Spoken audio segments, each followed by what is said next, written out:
think that in a lot of areas there is a need for metropolitan consolidation. One is because of revenue and decline in housing. A lot of communities are older. They don't have the resources. And honestly, I don't even know if some of these communities will ever come back because of their location. If you look at a lot of rural communities, it's hard to sell somebody on, okay, let's go rebuild in this rural area when you're not sure if you're going to be able to make a profit off of locating in a smaller community. I do think even if you don't consolidate everything within a region, that there are services and agencies that probably need to be consolidated to save costs. It's not getting cheaper to employ people. Healthcare is always an issue for some of the smaller municipalities. And even the larger municipalities, how do you streamline processes? How do you consolidate to maybe bring services together within a community to help everyone? And I think that if you look at a lot of regions, there's a lot of cities that are actually going under because they either don't have the population or they don't have the resources to continue to move forward as a community.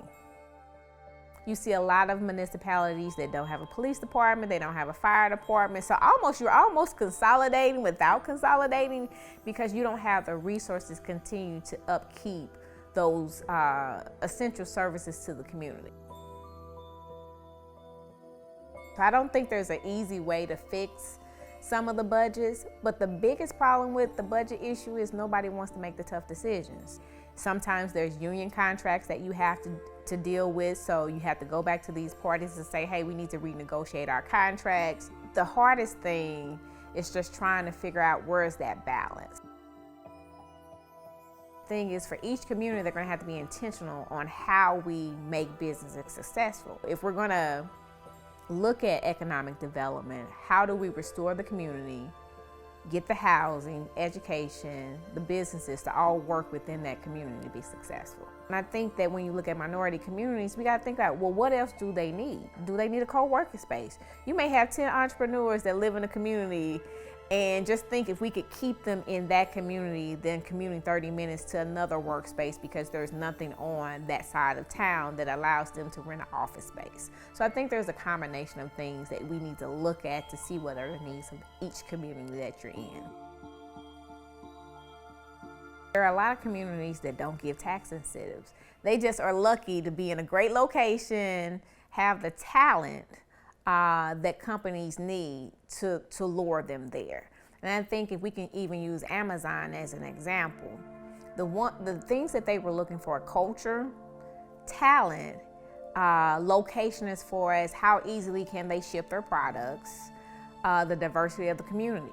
So if you didn't have those 4 things, or whatever that list for that corporation was, then you were automatically out of the running. It's a competition. We compete for everything. And a lot of times it's literally a corporation moving across the street or moving in the county versus the city, but it's not a good competition to have. You don't want to be competing with your next door neighbor. And a lot of times in our region, that's what happens. I can give you examples of like Maplewood in St. Louis.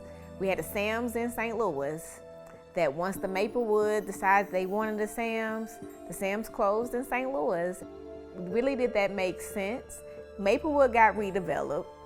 The area where the Sam's is in St. Louis didn't.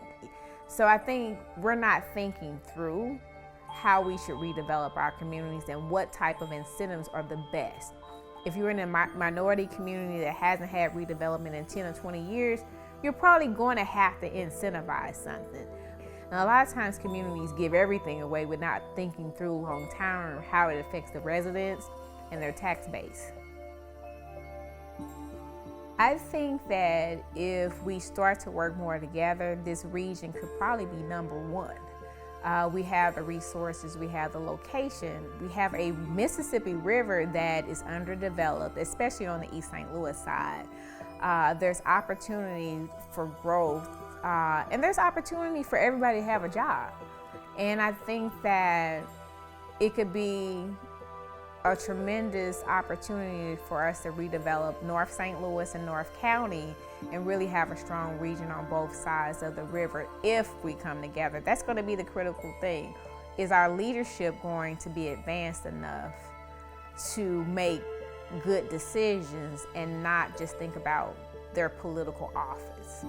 So I think there's a great opportunity for us to be very successful and be more competitive with like New York, Chicago, Dallas, Indianapolis, and even cities in California if we come together.